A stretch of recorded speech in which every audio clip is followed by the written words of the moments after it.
Sei que há léguas a nos separar, tanto mar. Sei também quanto é preciso para navegar, navegar. Lá faz primavera, paz. Cá estou doente, mando urgentemente algum cheirinho de alecrim. Nós estamos começando mais um programa Vida Selvagem, aqui no canal Arte Agora, e hoje uma edição especialíssima com a comemoração da Revolução dos Cravos, o 49º aniversário da Revolução dos Cravos, que foi um episódio magnífico na história da humanidade, quando os portugueses deram um grito de liberdade e esmagaram a Revolução Salazarista, e nesse momento nós estamos muito felizes com o entusiasmo dos portugueses em comemorar essa data tão importante.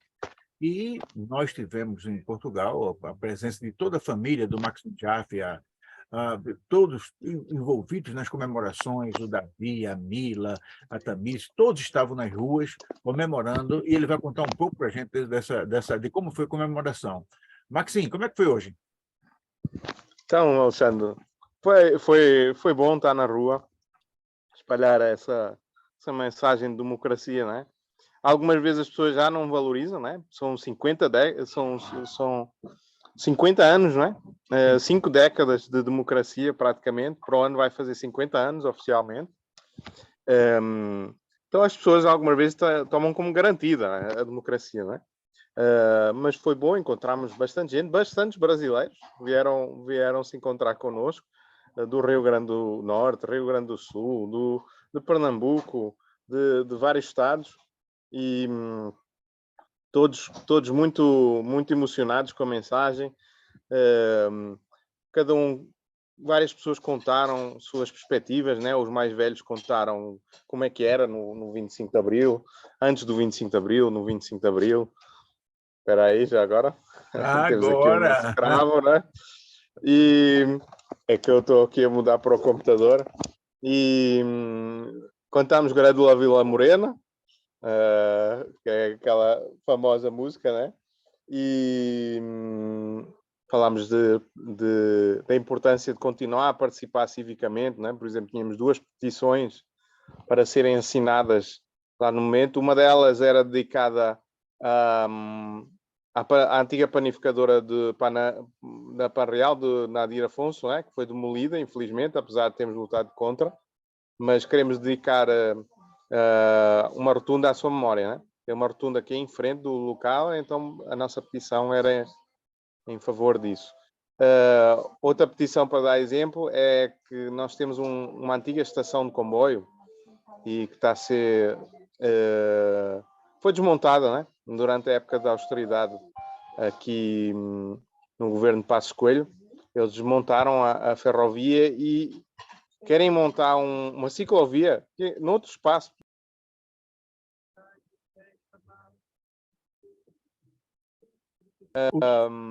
Vai impedir a restauração da linha férrea, né? São vários temas, falámos de diversos temas.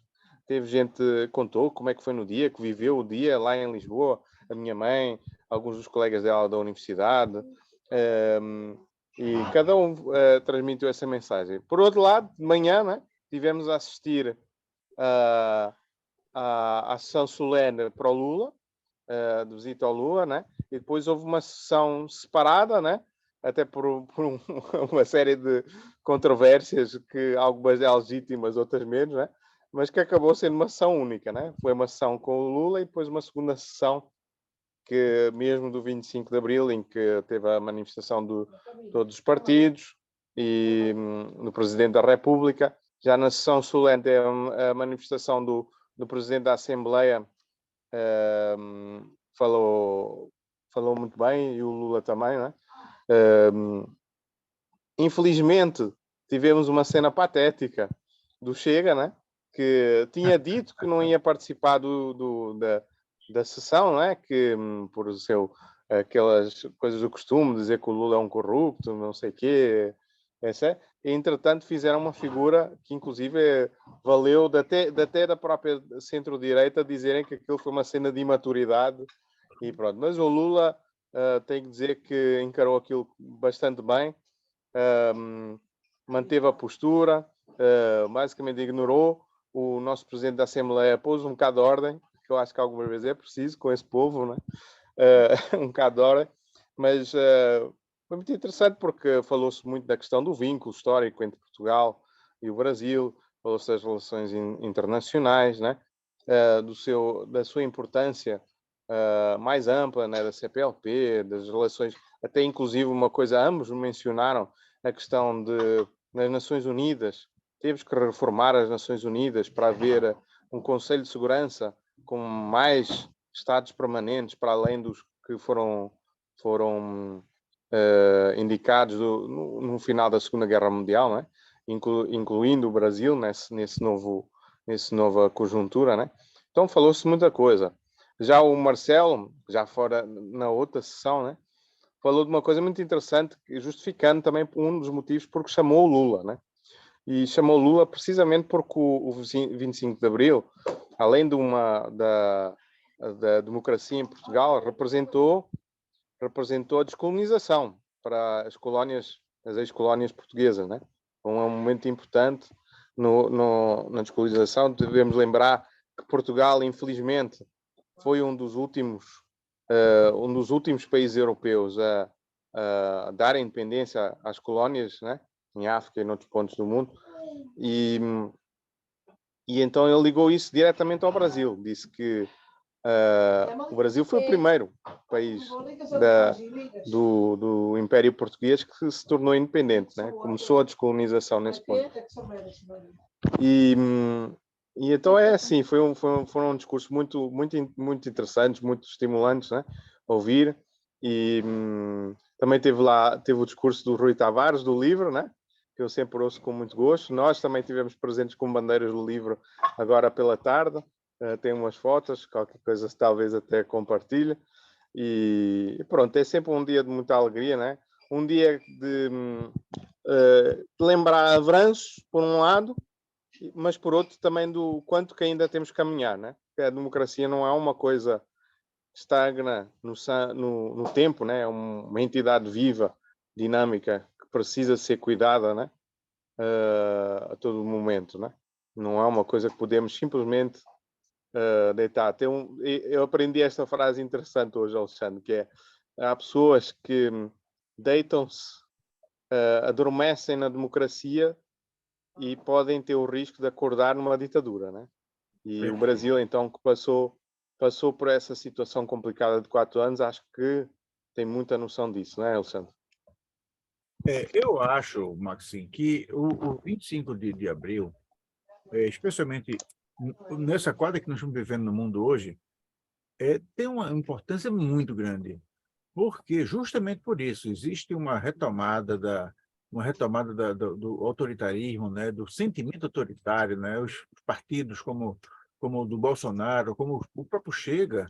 E aí eu acredito que a participação do Chega, a intransigência do Chega, é boa porque demonstra a todos nós que nós temos que estar eternamente vigilantes. E aí onde eu digo, né, que as comemorações do 25 de abril transcende os limites de Portugal. Não é apenas hoje uma festa portuguesa. Hoje, as comemorações da Revolução dos Cravos é uma coisa mundial. Todos nós temos que estar juntos e unidos em favor da democracia e do sentimento democrático. Então, hoje, esse cravo que você ostenta com tanto orgulho deveria estar sendo ostentado até por todo mundo. Eu ficaria muito feliz se eu tivesse aqui um cravo para demonstrar publicamente o meu orgulho de fazer parte dessa comunidade interessada na democracia. E aí, mais uma vez, eu digo, a posição do Chega é interessante, é muito interessante, porque está na contramão da história, na contramão da história. Sim. Mas antes de a gente continuar a comentar sobre essa festança toda, eu queria mostrar um filmezinho que o nosso departamento de pesquisas conseguiu descobrir nas redes sociais portuguesas, que você vai gostar. E eu queria que você comentasse um pouco sobre esse vídeo. É um filme que, como eu falei, ele foi descoberto pelo nosso departamento de pesquisa nas redes sociais portuguesas, mas que diz muita coisa. Vamos lá. Pronto. Estamos aqui, dia 25 de Abril, Vila Real, Portugal. Aqui o encontro do 25 de Abril. Tivemos diversos discursos, memórias, pessoas a contar as memórias. Temos aqui diversos amigos do Brasil. Alguns já se foram. Mas mandamos fotografias. E pronto, estamos aqui para mandar um nosso cheirinho lá para o Brasil. Viva a democracia! Viva! Sempre! Viva! E a liberdade! Viva o Brasil! Viva Portugal! Fascismo nunca mais! Fascismo nunca mais! Fascismo nem passarão! Não passarão! E pronto, hoje é assim. Hoje não teremos o nosso programa habitual, mas cá estamos nós a celebrar um pouco. Tá bem? Vá. Obrigado a todos! Um abraço! E é isso aí.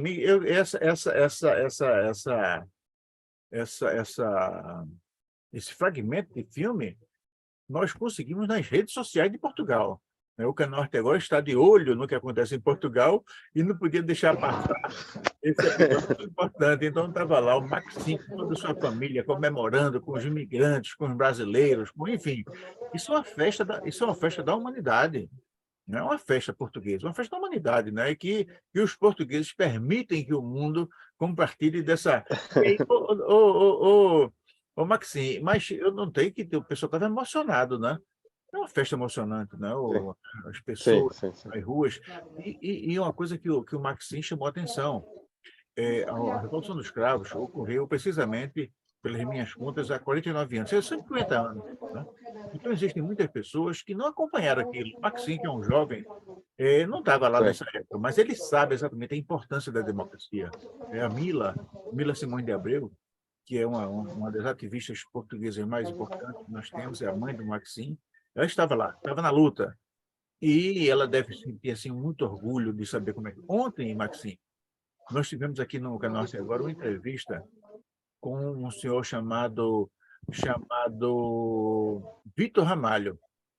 E o Vitor Ramalho, ele é presidente da União das Cidades e Capitais de Língua Portuguesa. E ele também estava muito orgulhoso. É o orgulho total, tá certo? E nós, brasileiros, nós também ficamos muito orgulhosos, porque, de uma certa forma, nós participamos de dentro. Nós tivemos, em Portugal, não apenas os Alexandres Santos da vida, que estavam de fora, torcendo e vibrando, mas também brasileiros importantes, como Chico Buarque, como Lula, como Janja, como parte do Ministério, todos lá em Portugal, vibrando. E o Chega que chega para lá. O Chega não vai atrapalhar a nossa festa, não atrapalha a nossa festa. Alexandre, logo após a sessão solene com o Lula, foi engraçado que o Lula fez declarações à imprensa, muito breve, mas disse que era meia dúzia de gatos, né? Fazendo ali uma manifestação, que ele já estava habituado a essas situações, que aquilo quem fazia, eles é que faziam um papelão, né? E que, não sei se vocês ouviram essa fala por completo, né? Inclusive disse, eu não sei como é que essa gente vai para casa, deita a cabeça no travesseiro e se orgulha do que diz e o que faz, né? Porque realmente foi é uma vergonha, né? Porque, afinal de contas, é uma falta de respeito com a nossa principal instituição democrática, que é a Assembleia da República. É uma falta de respeito com o seu principal representante, que é o Presidente da Assembleia, que pediu que houvesse decoro, né? E não foi respeitado. É uma falta de respeito que, por mais que a pessoa possa concordar ou discordar com algum aspecto que o Lula seja a favor ou contra, o que quer que seja, é o representante do nosso país irmão, né? Do Brasil. Então não cabe aquele tipo de comportamento, né? Mas é isso mesmo, é um papelão que eles fizeram, e ainda fizeram mais papelão, Alexandre, porque em Lisboa houve, quantas é que foram, 15 manifestações, grandes manifestações. 15 grandes manifestações que ocorreram ao mesmo tempo. A maior foi dos professores, a reivindicar melhores condições de trabalho, melhores salários, tudo mais. Já é um movimento que já está a ocorrer há mais de 2 meses, se não me engano, a reivindicar esses direitos, né? E, entretanto, houve uma pequena manifestaçãozinha com alguns bolsonaristas, alguns cheguistas, ali numa praçazinha, que lá aclamaram o seu grande líder, né? Uma coisa um bocado medíocre, para ser sincero, que nem merece ser... acho que até foi televisionado demais, né? Para um dia da democracia. Agora, Acho que recebeu-se atenção demais. Maxi, uma coisa que eu fico imaginando, eu gosto muito de pensar. Há uma coisa que eu gosto de fazer é pensar. Eu gosto de pensar. Pensar é uma atividade que me entusiasma, né? São duas coisas que eu gosto de fazer. Eu gosto de escrever e gosto de pensar. Eu não consigo andar, não consigo mais pensar, eu penso muito, né? Eventualmente eu penso até coisa que as pessoas discordam de mim, mas isso faz parte da democracia, faz parte de quem pensa, né? Exatamente. E eu já comecei a pensar, rapaz, o que é que os liberais têm na cabeça? O que é que eles têm na cabeça? Não, vamos, amor pela liberdade. É uma tese muito bonita. Mas liberdade é uma tese, é uma palavra que por si só ela diz muito pouco, né? Porque quem é livre? Será que uma pessoa muito pobre é livre para ir para um restaurante chique?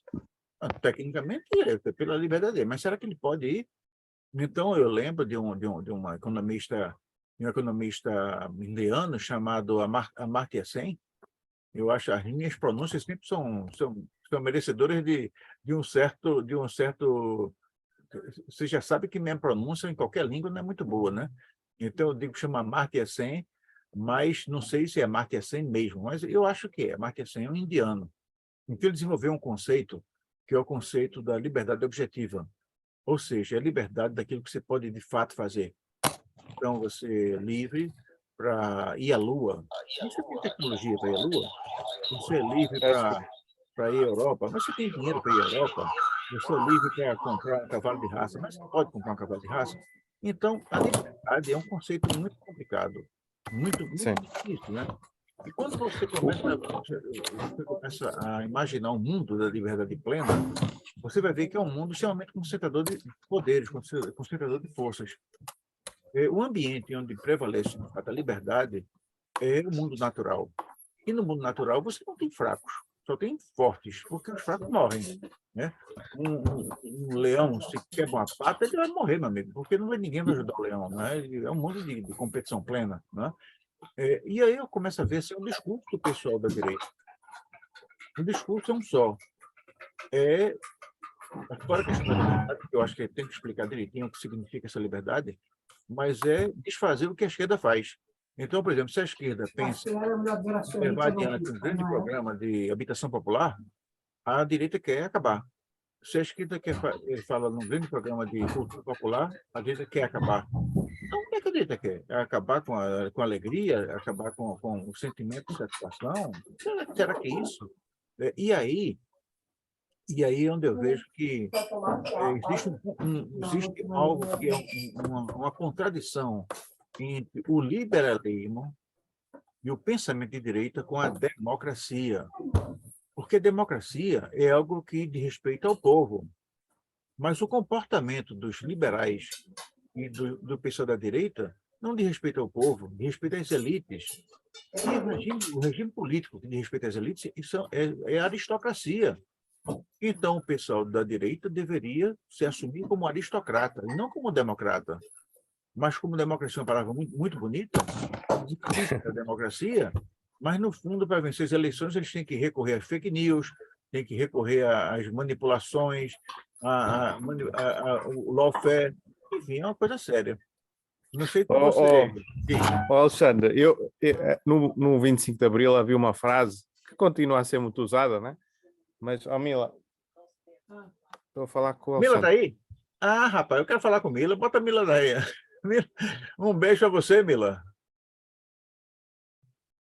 A Mila já veio, é que ela está ali a ver Sim. as celebrações do 25 de Abril, né? É? Mas ela Ó, está-se a sentir um avisa pouco para em Mila, baixo. olha uma notícia de cocheira dos brasileiros para os portugueses. Amanhã, o Bolsonaro vai ser ouvido no Brasil pela Polícia Federal.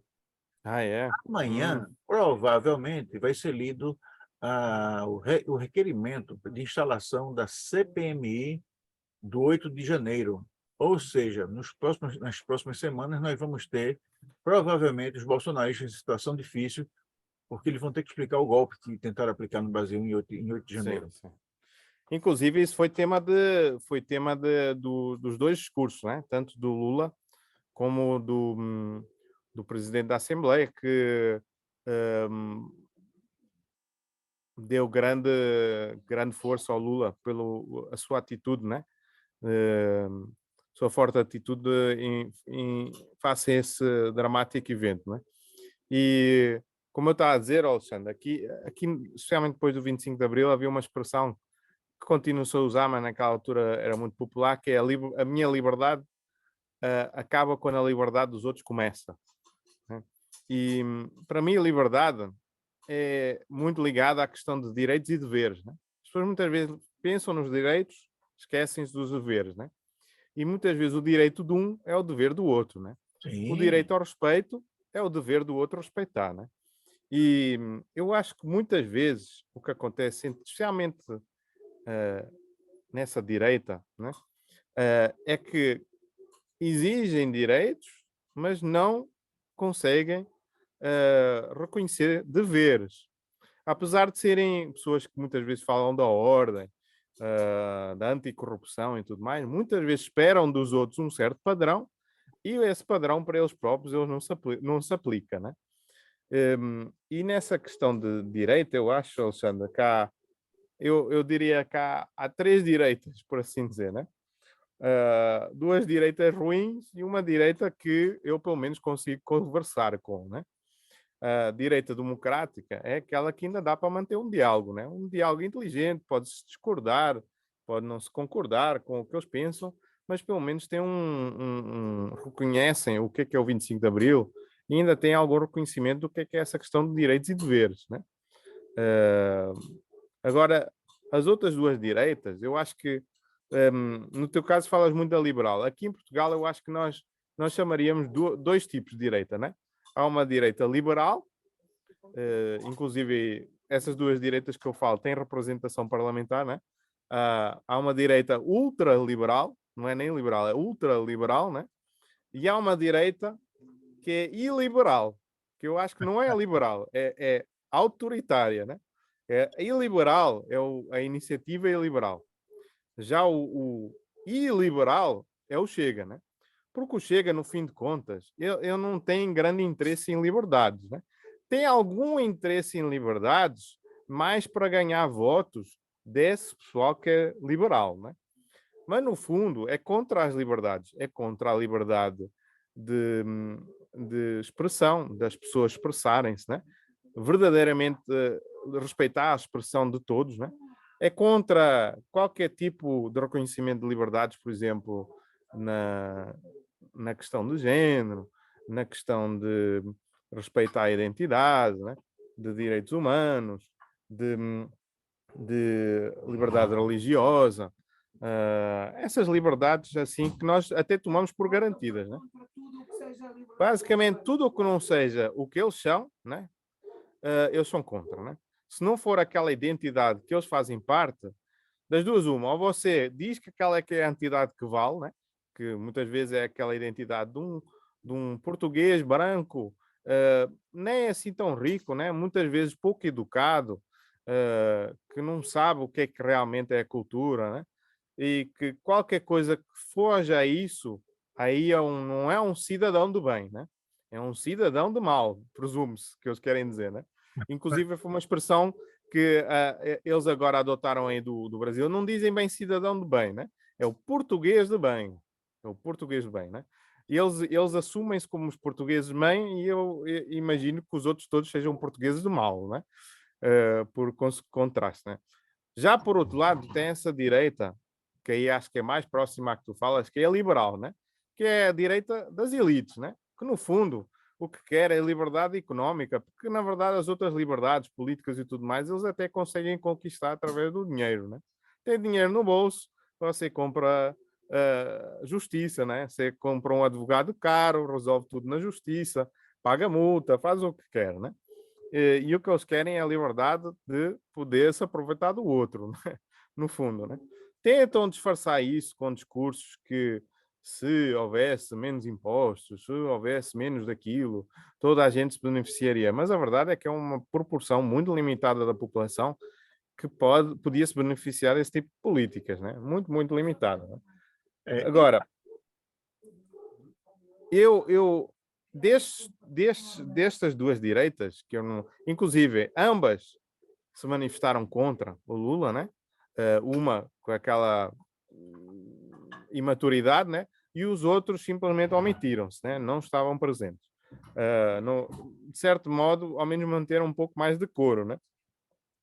Alexandre, vou ser muito sincero.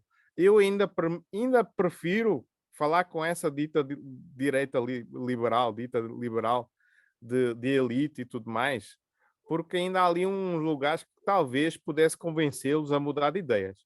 Agora, a direita e liberal, que eu acho que até é muito parecida com a direita bolsonarista, né? É aquela que não tem como você estabelecer nenhum tipo de conversa, nem cultural, nem científica, nem nada. Não existe qualquer tipo de conversa com esse tipo de pessoas. É muito difícil ter uma conversa com esse tipo de pessoa. O que é mais irónico, Alexandre, eu acho que isso aí, eu não sei se já disse aqui no Vida Selvagem, é que o Ventura, por exemplo, ele quando fez doutoramento, fez uma tese de doutoramento em que disse tudo o que não se devia fazer e que ele faz. Ele diz exatamente o contrário de tudo o que ele faz. Ou seja, para mim, é um demagogo. Aprendeu como fazer o que não se deve fazer, né? E aplica bem, por assim dizer, né? Agora, a solução, eu sou da opinião que sem uma direita democrática é muito difícil haver um balanço, né? Uma esquerda democrática precisa de uma direita democrática e vice-versa. Eu sou dessa opinião porque, infelizmente, há pessoas que têm mentalidade de direita, né? Têm por diversas inseguranças, sabe? Pronto. Tem uma mentalidade diferente. Mas daí a fugir à democracia, aí começa o grave problema, né? E aquilo que tu dizias do Amartya Sen, Alexandre, eu acho que é super interessante. Eu gosto muito do Amartya Sen, eu gosto muito da teoria dele das capacidades, né? Das capabilidades, vou traduzir do inglês. Né? E o que é? Essa questão da liberdade ser o que a pessoa pode fazer. Né? Ora, o que o 25 de Abril mostra é que além da liberdade de expressão, a liberdade de associação, a liberdade religiosa, diversos tipos de liberdades que nós tomamos mais próximas, geralmente associamos com o regime democrático, houve uma série de liberdades económicas e sociais que nós conquistamos, né? Conquistámos um Serviço Nacional de Saúde, né? Conquistámos, apesar das suas falhas, um Estado social, né? Conquistámos melhor situação económica. Deixa eu só falar aqui umas estatísticazinhas, sabes como é que eu tenho essa feição por estatística, né? Porque algumas vezes, apesar de se calhar não contar tanto o número exato, acho que ainda tem interesse, né? Por exemplo, tem aqui um artigo, eu não vou mostrar o artigo, vou só falar, né? Que inclusive é até de um jornal de direita, que é o Observador aqui em Portugal, né? Mas é desmentir uma mentira que é dita muito, né? Quer dizer, antes do 25 de Abril não havia literacia nem desemprego, né? Ora, descendo aqui, a pessoa vê que em 1970, 60% dos homens não tinham qualquer escolaridade em Portugal. 70% das mulheres não tinham qualquer escolaridade. Ora, obviamente, foi uma grande mudança o 25 de Abril. Outra, por exemplo, de habitação. Isto já de um site que é mesmo de imobiliário, né? Então a pessoa até pensa em imobiliário, né? Geralmente na mão de alguma elite e tal, mas eles demonstram nas casas portuguesas, em 74, 58% das casas tinham instalações sanitárias. 53% não tinham água canalizada. 71% não tinham ducha nem banho. 64% tinham eletricidade. Há muitas aldeias em Portugal que antes do 25 de Abril não tinham eletricidade. Aqui mesmo na nossa aldeia estávamos a conversar, a minha mãe estava a conversar aqui com uma pessoa que é aqui da aldeia e que hoje em dia vive mais em Vila Real, é até uma pessoa abastada e tudo mais, e ele diz que A nossa casa, que tem um poço, era um dos poucos pontos de abastecimento de água para a aldeia toda. Havia uma bomba que abastecia uma parte das casas da aldeia. Ora, com o 25 de Abril, Alexandre, a aldeia organizou uma comissão de eletrificação e eletrificou a aldeia. Fizeram um pedido ao governo, o governo eletrificou a aldeia. Quer dizer que está tudo bem? Não, não está tudo bem. Por exemplo, em Portugal nós ainda temos 2 milhões de pessoas que vivem em situação de pobreza. Não está bem. Mas melhorámos muito, né? Melhorámos e que melhorámos. E ainda podemos melhorar muito por causa da democracia. Porque se não fosse pela democracia, não tinha como melhorar, né? Então, Alexandre, eu acho que muitas vezes o que acontece é as pessoas não reconhecerem o que é que o 25 de Abril traz, né? E a democracia em geral traz às pessoas. E traz não só essas liberdades mais típicas, né? A liberdade de associação, a liberdade religiosa, a liberdade de imprensa, né? Porque essas liberdades é o que garantem o desenvolvimento, permitem as pessoas expressar o que querem, o que precisam, o que querem, né? Então, eu acho que a arte e a cena têm muita razão. Essas liberdades de base dão acesso a outras liberdades, né? Que são essas liberdades económicas, essas liberdades sociais, né? E o pessoal da direita algumas vezes esquece e acha que só valem essas liberdades no sentido estrito, né? Que as outras todas não contam, né? A liberdade económica, isso é de acordo com o desempenho de cada um, né? De acordo com o esforço de cada um. Ora, nem todo mundo tem as mesmas oportunidades. Mas pronto, é isso aí. Nós estamos aqui para celebrar todas essas liberdades, né? Exatamente. Celebrar, e a grande vantagem da democracia é que permite que as pessoas falem, né? E, em Exatamente. princípio, por permitir que as pessoas falem por consagrar uma forma de preenchimento de governo através de eleições, aqueles que precisam de voto, normalmente eles prestam contas ao seu eleitorado. E, por conta disso, ele, de uma forma ou de outra, ele procura caminhar no sentido do bem-estar. É Sim. evidentemente que existem os políticos que fazem da democracia, fazem do sistema eleitoral um Um processo jogo, né? simplesmente de jogo de poder, de vencer eleição, tal. E aí são outros 500, né? Isso não é democracia, isso é eleição, que é outro 500. A gente não pode confundir democracia com eleição. A eleição faz É. parte da democracia, Democracia. mas não inspira. A eleição, a gente verifica a eleição na forma de governar, na forma de falar, no respeito que ele dedica às pessoas.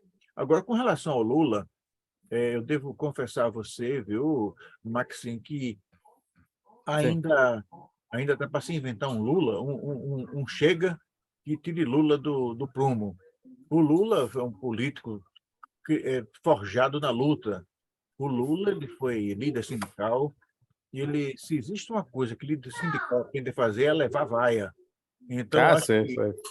acho que Lula na vida política dele já Né? levou mais vaia do que Aquilo foi indiferente, acho eu, para ele. me Ele diga, porque nem, escuta para nem, isso, nem até ligou. porque Eu, não afeta, porque se fosse uma coisa que pegasse ele no não, você fez alguma coisa errada, assim, mas Lula sabe que está certo. Ele pode até não estar certo para todo mundo, mas ele está convicto que a posição dele, ele faz o melhor que ele pode, né?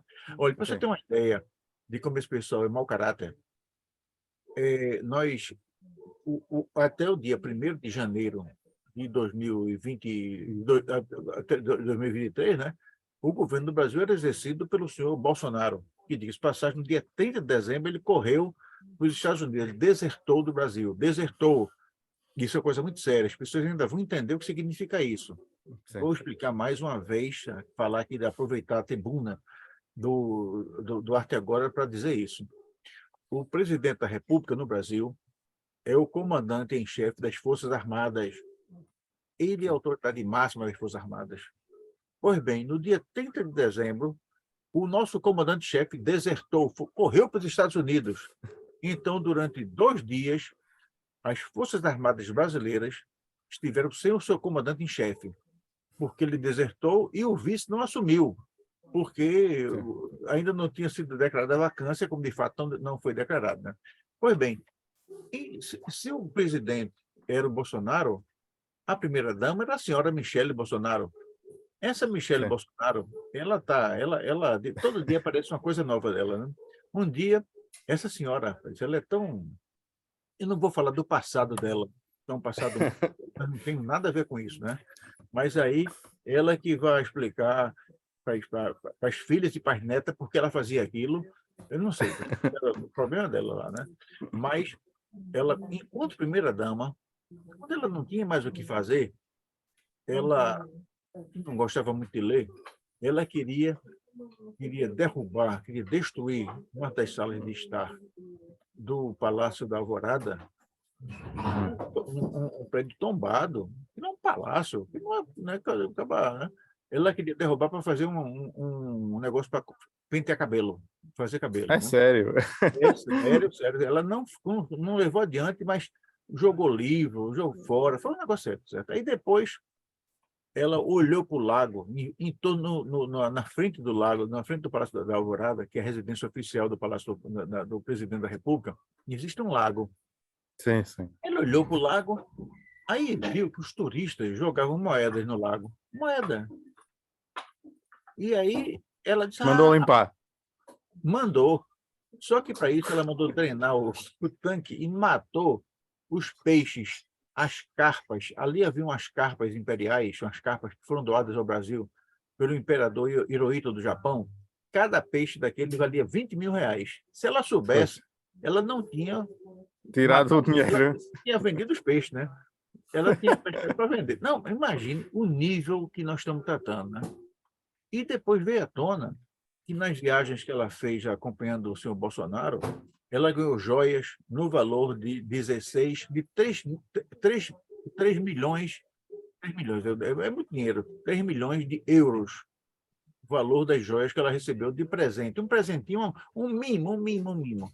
Pois bem, a senhora Janja, numa visita a Portugal, ela foi a uma loja de departamentos fazer compras e comprou uma gravata para o Lula.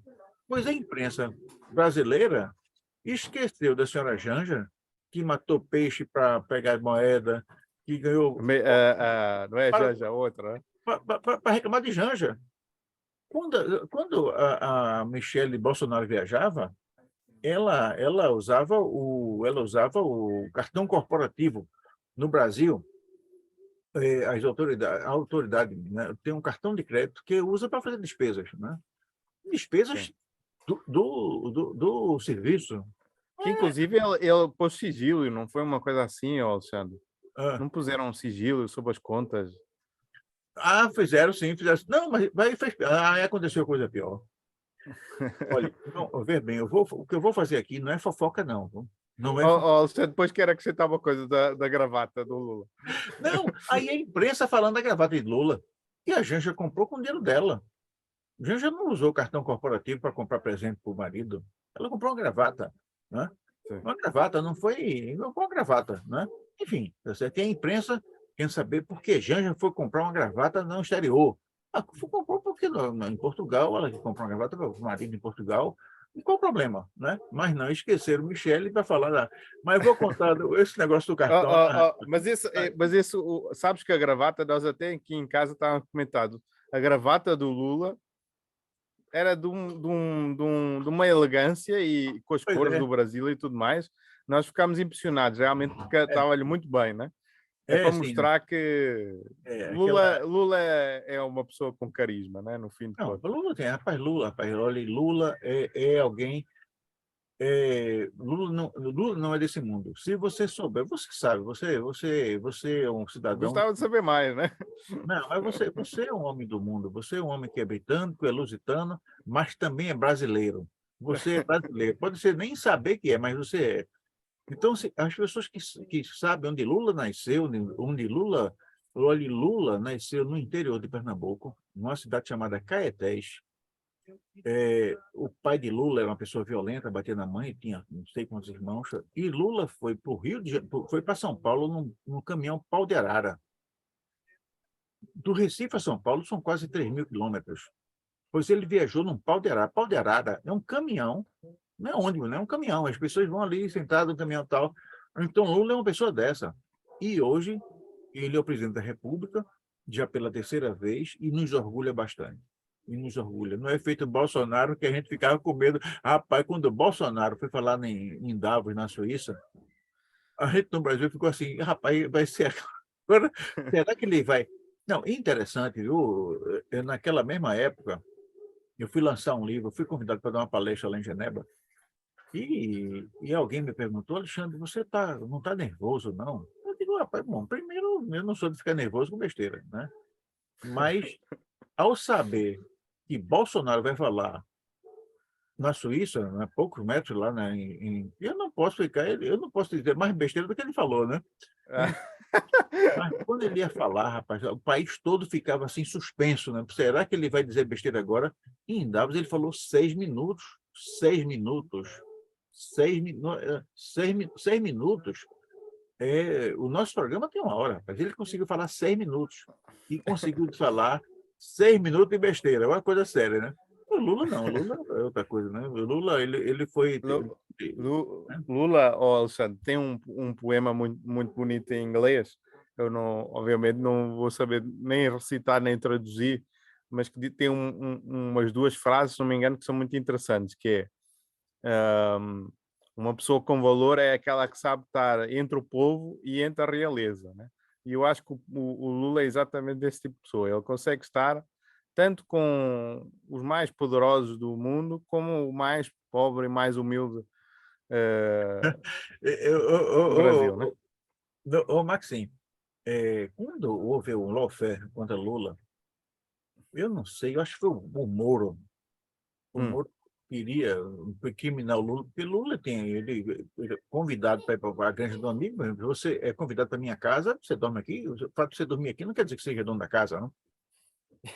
Aí aí o cara perguntou a ele, né? Mas o senhor dormia?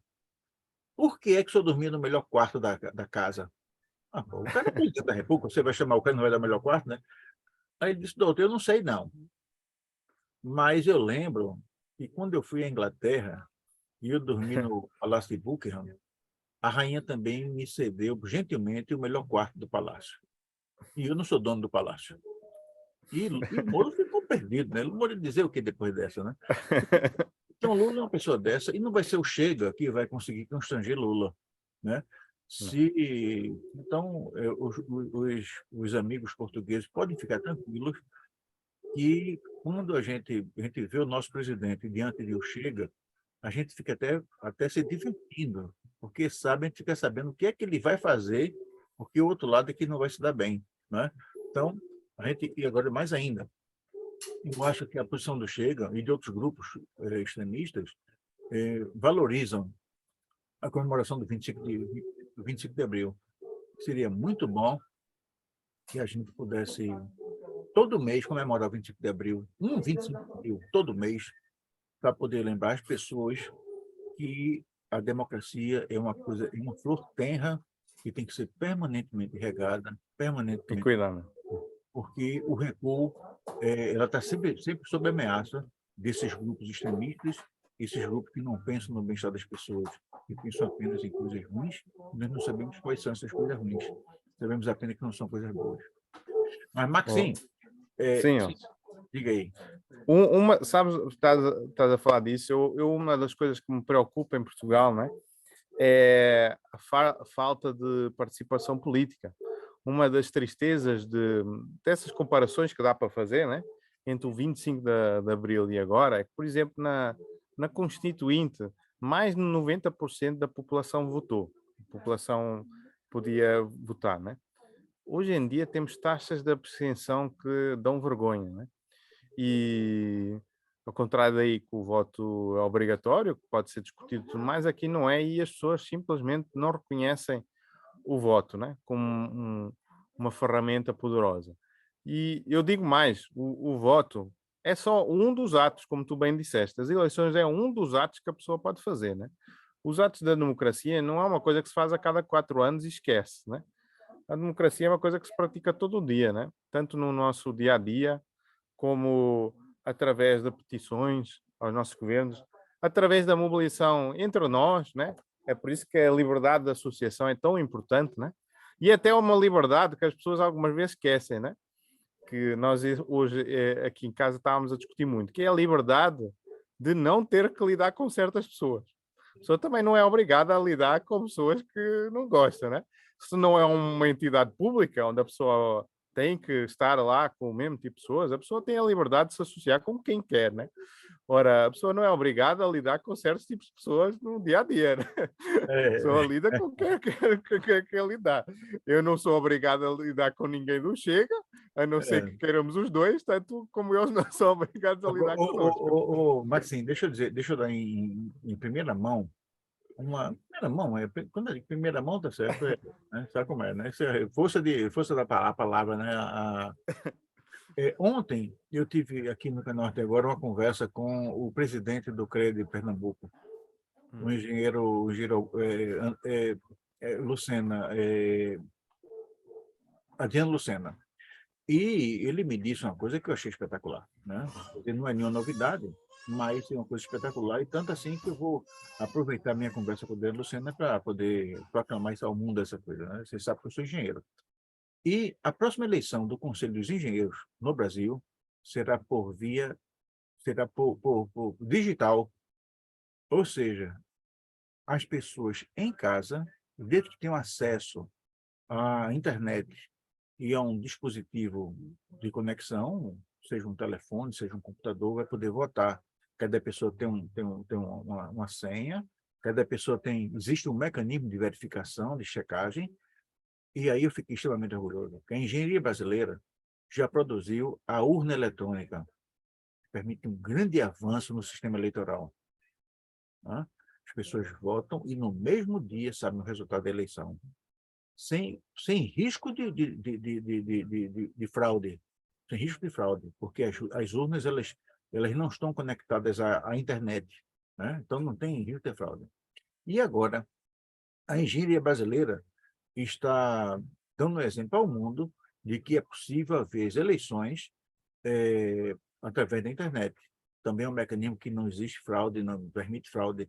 E o CREA no Brasil, que é o Conselho da Engenharia e da Agronomia, reúne 1.200.000 profissionais, é um conselho muito grande. E esse sistema ele permite que a democracia tenha um salto de qualidade, porque hoje em dia as democracias modernas elas são representativas, ou seja, você delega a alguém o direito de representar você durante um período, um mandato, 4 anos, sei lá, 3 anos, no tempo que for. Mas com esse sistema, a realização de plebiscitos e referendos pode ser mais agilizada, ela pode ser mais intensa, pode ser mais... Você pode recorrer ao sistema de consulta popular com maior frequência. E isso, naturalmente, isso não vai substituir os deputados e senadores, ninguém pensa nisso.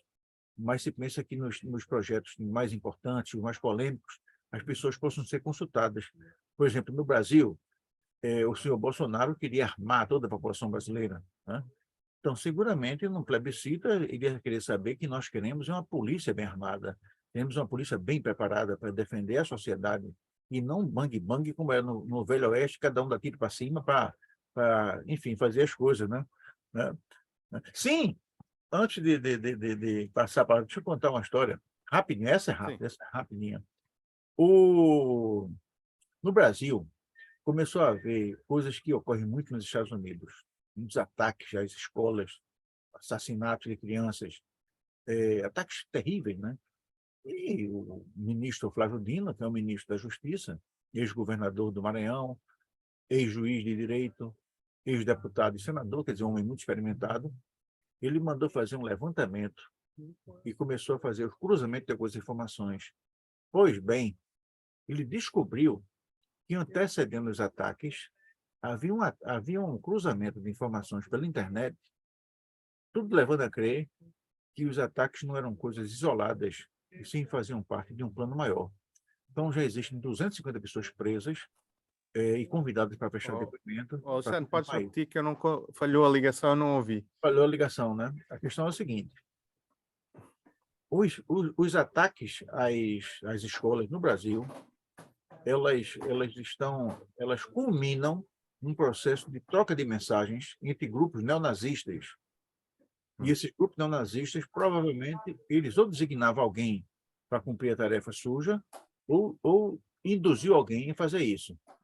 Sim. Então, nós estamos chegando, as autoridades brasileiras estão chegando à conclusão que, muito provavelmente, esse tipo de atividade tinha o propósito de Estabilizar, justificar, né? de desestabilizar e de justificar, quem sabe, a adoção de Cortaram, providências autoritárias, né? Então, sim. então, não se pode brincar com essa gente. Então, viva a Revolução dos Cravos, viva o 25 de abril, viva as pessoas que, como Mila, como Cesardelo, como Martim, como Couto, como todo mundo, está com o seu cravo na mão, brigando pela democracia. Porque a alternativa é muito ruim para todo mundo. Alexandre, então, só falando desse caso, né, das escolas, a descrição que estávamos a dar, estava a lembrar de outra situação que estava a discutir com um amigo meu que já esteve no Irão, né? E nós estávamos a conversar sobre esta série de eventos onde houve envenenamentos em escolas de meninas, de crianças e jovens, né? E veio-se a descobrir que muitas dessas, um dos polos onde começou era um polo muito conservador do Irão, e isso difundiu-se como fogo, né? Então, sabe-se lá, né, se não é uma dinâmica semelhante, né, de pessoas, como tu estás a dizer, que são ligadas e para espalhar o terror, né? No caso do Irão, há certos potenciais vínculos com o governo, né? Mas é essa interação de pessoas que já tiveram no poder, né? Como o Bolsonaro, e esses grupos que os apoiam que querem espalhar o caos, né? Ora, eu acho que uma das coisas que temos que fazer todos os dias, realmente nos engajarmos ativamente em tudo o que é vida social, né? Algumas vezes as pessoas não valorizam pequenos atos, né? Mas algumas vezes coisas simples, como ver o que é que as nossas crianças estão comendo, se estão sendo bem tratadas nas escolas, né? O que é o que é que acontece com funcionários, né? Como é que eles nos tratam, como nós os tratamos, essas situações assim simples, né? Que pouco a pouco podem modificar as dinâmicas de um povo. E eu acho que, talvez escapando aqui um pouco ao tema, no Brasil, por exemplo, uma das coisas que a extrema-direita tenta se apropriar muito, e, e aqui em Portugal também, é a questão da corrupção, né? A questão da corrupção, tentam culpar sempre a certo político, certa elite, certo grupo, né? Mas a corrupção muitas vezes é do dia a dia, né? Até Não, nós aceitamos certas sim, coisas, né? isso é pior, porque corrupção não tem prova. A corrupção é Sim, uma palavra forte, né? sim, Que pega. E não precisa de prova, não. Isso é assim em todo mundo. sim, No Equador, o principal líder da política equatoriana, o coronel Rafael Correa, está impedido de disputar eleições, numa acusação sem provas de corrupção. Então, o cara pega 3 ou 4 juízes, né, como prefeito no Brasil, né, chama o cara de corrupto, o cara não tem como se defender, inventa umas provas, planta umas provas e impede o cara de disputar. Então, isso sim. é terrível. Isso foi feito no Equador, está sendo feito com o presidente Rafael Correa, que é a maior liderança do país, sendo feito agora na Argentina, com a presidente Cristina Kirchner, também maior liderança política do país, também não querem que ela dispute a eleição. Foi feito com o presidente Fernando Lugo, no Paraguai. Ou seja, esse mecanismo de taxar o outro de corrupto, isso é uma receita velha, e eu não sei por que as pessoas ainda não descobriram, e mais ainda, né? Quer dizer, a corrupção é errada em qualquer canto. Sandro, o que é impressionante é que no caso dessas pessoas é seletivo, né? Há uns que são corruptos, mas outros milagrosamente não são, quando a pessoa tem todas as provas do contrário, né? Poxa, O que é impressionante, né? o Bolsonaro, ele foi convidado pelo André Ventura para participar de um encontro do Chega aí em maio. E o Bolsonaro está coberto de acusações com provas de corrupção. corrupção no tráfico internacional de comércio internacional de madeiras de lei protegidas pela, né? Negócio de joia, privatização de usina, mas tudo que você puder imaginar, ele tem. E são corrupções feias. Olha, esse cara é tão corrupto, tão corrupto, tão corrupto. O Brasília foi uma cidade construída para administrar, para centralizar a administração federal do Brasil. Foi uma cidade criada lá no meio do Brasil, no Parque Central. Né? E aí, para viabilizar a administração, então se criou uma cidade chamada Apartamentos Funcionais, e os funcionários públicos que eram convocados das diversas regiões do Brasil iam para lá, tinham um apartamento, tinham tudo. Né? E isso era também com os deputados. Então, havia um negócio chamado auxílio moradia. Evidentemente que o auxílio moradia era para quem precisava ter moradia. Né? Sim, claro que o cara tinha um apartamento, não. E eu lembro que o Bolsonaro ainda era deputado. Não, já era candidato à presidência da República. Mas aí uma jornalista fez, mas o senhor Jair Bolsonaro, o senhor tem apartamento em tal canto. E se o senhor tem apartamento, por que o senhor recebia a verba de moradia? Aí Bolsonaro responde, na época eu era solteiro e usava a verba para comer gente. Isso ele disse, está gravado. Você vê, ele é um corrupto descarado. Né? O cartão corporativo dele é de 17 milhões de reais. Eu quero ver o que é que o André Ventura vai dizer quando Bolsonaro chegar lá. Vai chamá-lo Essa de foi uma das vestal. grandes críticas dos comentadores aqui, é que se fosse outro verdadeiro corrupto visitar aqui Portugal, como será que Ventura receberia, dependendo da ideologia associada, né? Dependendo da ideologia associada, aí já não é corrupto, é um amigo, é um compatriota, etc, né? Agora, o que eu acho que é interessante, especialmente dessas pessoas, muitas vezes, desse tipo de direita, né? É que falam de corrupção dos outros, mas são capazes de ter... Eu não estou a falar aqui do Ventura nem esses políticos, estou a falar das pessoas mesmo. São as primeiras pessoas a tentar desviar-se das regras, ignorá-las, fazer crimes até. Algumas vezes coisas básicas, simples, mas são os primeiros. Por exemplo, aqui na nossa aldeia temos um verdadeiro cheguista, que a primeira coisa que ele sente na liberdade é de bloquear as estradas. Acha que a estrada é dele, né? Ora, as estradas são vias públicas, não são vias do senhor este ou aquele, né? É um E seu então cheguista. Se temos você aqui diversos cheguistas. Cheguistas disser o nome aqui. dele, eu digo aqui no ar. Em outro programa. É No o seu senhor não, né? cheguista, não precisa dizer qual deles. Nesse programa, mas em outro programa eu digo o nome dele, digo que aí eu desafio ele para vamos para um duelo aqui Mas no. e depois, quando são confrontados com a justiça, com a própria polícia que eles tanto dizem, aclamam adorar, né? Aí não, aí já estão a ser perseguidos, aí já o Estado está a persegui-los e tudo mais. Quando talvez eles, na mesma posição, seriam os primeiros a usar a força do Estado para massacrar os outros, né?